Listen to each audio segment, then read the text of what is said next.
Merry Christmas. It is Christmas Day. So today, I'm gonna talk about something I've learned. Pier ended, game over, that's it.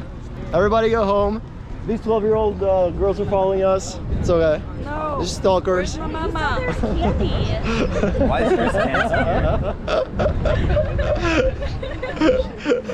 dancing? Get free candy. Candy, you had a puppy. So yeah. Something that I should have been teaching my students as a first line of attack.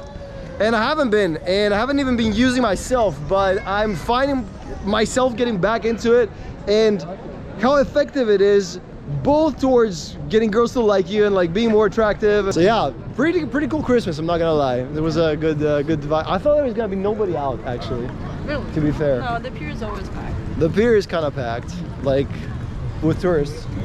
Like you. I'm a tourist, I admit.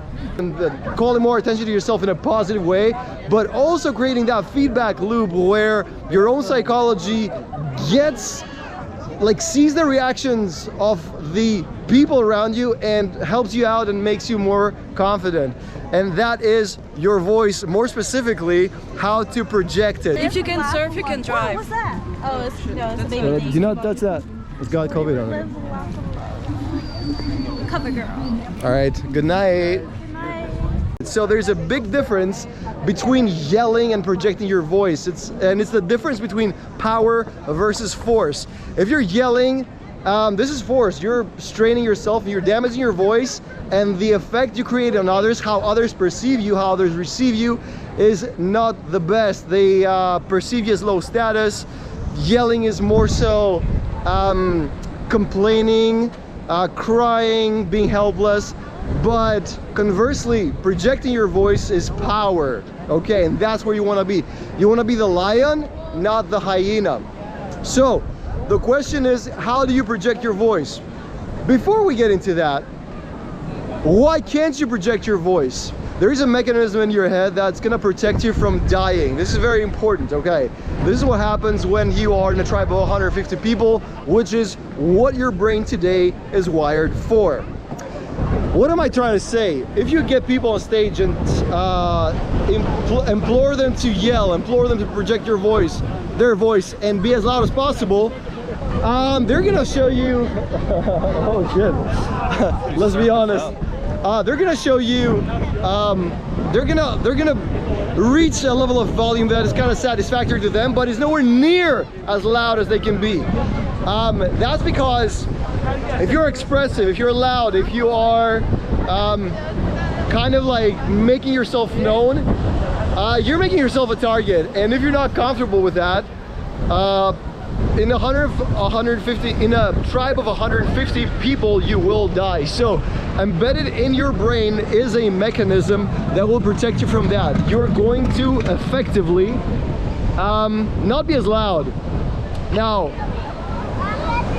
what happens on stage when we bring somebody up on stage and we teach them to be loud, to give themselves permission to kind of project their voice, is that after a little bit, after they kind of like realize it's a safe environment and they can do it, what happens is that their throat relaxes and they allow the pressure, the diaphragm pressure that comes from down here, to effectively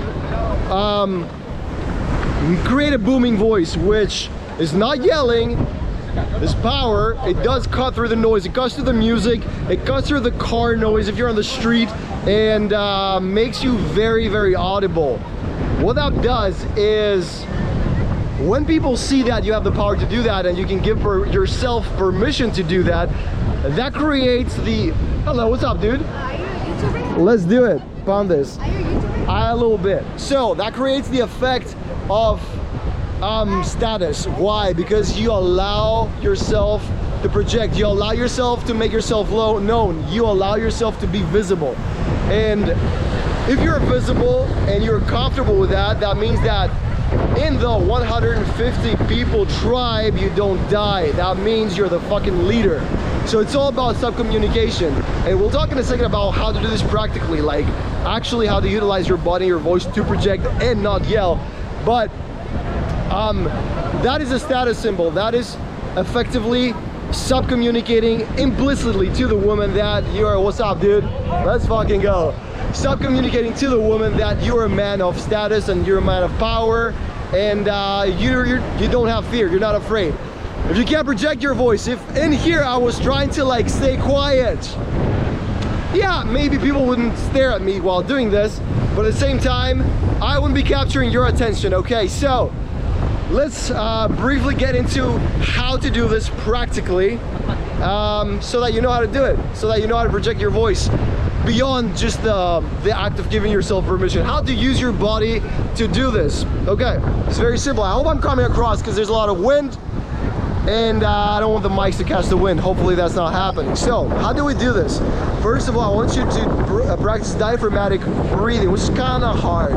It's you breathing into your belly versus breathing into your chest. It's different types of breathing. You need to understand how to breathe into your belly. So make a big belly.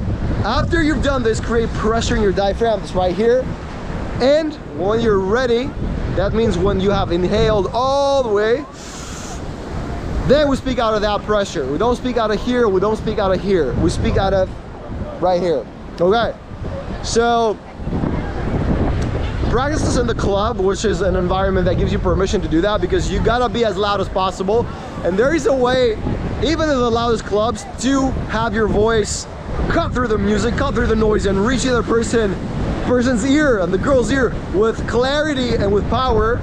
And yeah, once you've learned how to do this, this gives you so much insane confidence. And this is what I've been teaching my students lately, and obviously it gets insane results. And as you're doing this in the club, the more you do this and you don't die, the brain sees that you're the boss, and it gives you permission for all the other cool shit, which is like come up with cool jokes, be expansive, allow yourself space, allow yourself time, right? These things.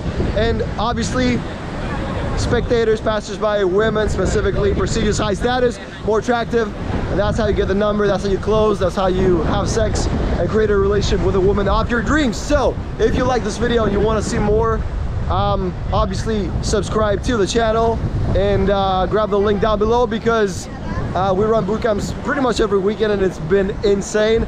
So signing off out of Santa Monica Pier here in LA. I'll see you in the next one. Peace.